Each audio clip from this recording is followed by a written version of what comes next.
The Stormbringer. Edencom, essentially, which is a factioning game. Um, Basically speaking,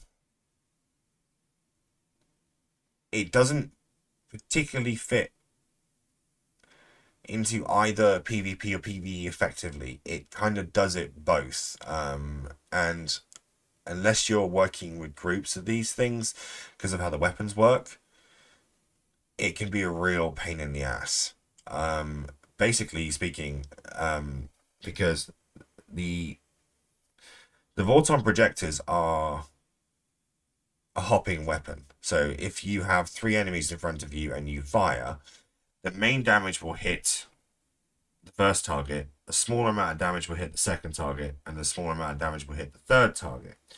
So these things, when working on their own, they work well in missions because you're always fighting a group of NPCs at once. But in PvP, it makes it a little bit on the difficult side. But that being said, I have seen some really cool videos with these things being used in PvP. So I think it's probably going to come down to implants, ship fitting, and also skills, etc. But she is very beautiful. She's a very beautiful ship. So she's got a 6% bonus to all shield resistances and a 5% bonus to medium Vorton projector optimal range. So the medium Vorton projector is the weapon that it uses. Attributes wise,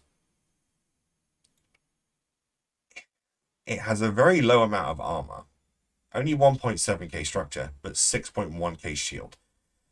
Thermal and EM is low, but explosive and kinetic is high, the 50% range there. It's got a good warp speed, a good targeting range. It's got 19 points on the sensor strength. The only thing that lets this ship down as a cruiser is it has no drone bay, which is just silly, but I don't know why it doesn't have a drone bay. One turret high point, i.e. one high power slot, because you only can use one of those. It's much like the Triglavian ships. You can only use one. Medium power slots of 6 and a low power slots of 3. Now, this is where it's interesting because this thing is fitted to shield tank, not to armor tank. But it requires gunnery skills to use the medium Vorton projector effectively. So you can see how Edencom ships are a bit of a pain in the ass to use, fly, and fit. Skills wise, Edencom frigate 1, Edencom cruiser 2. So these are not skills that new players have coming into the game. They have to be brought. And as for the expense of these things, you want at least 3 and 4 on a mastery level when flying the Edencom ships. Industry, I'm going to be completely honest, I don't know a lot about industry with these particular ships.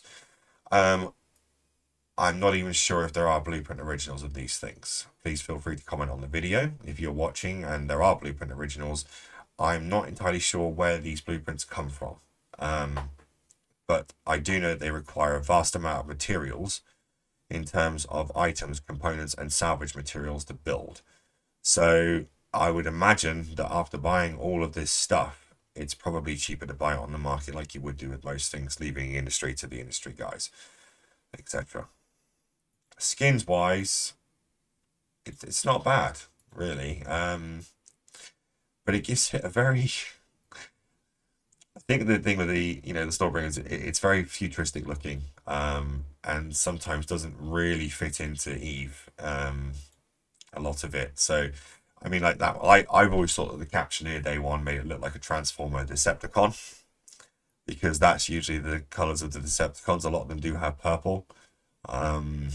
So yeah, but it's very nice ship skins. I think you'd be hard pressed to say, look at all those, say I hate every single one of them. So, but if you don't like them, of course, you can use the Paragon Hub, which is, uses ISK and Plex to create sequence skins, which is a fancy way of saying custom paint job, basically. So yeah, like, comment, subscribe, fill in the blanks. But yeah, that's my best take I can give you on this one. Unfortunately, it's not something that I've ever flown or have any real interest in flying. So see you soon.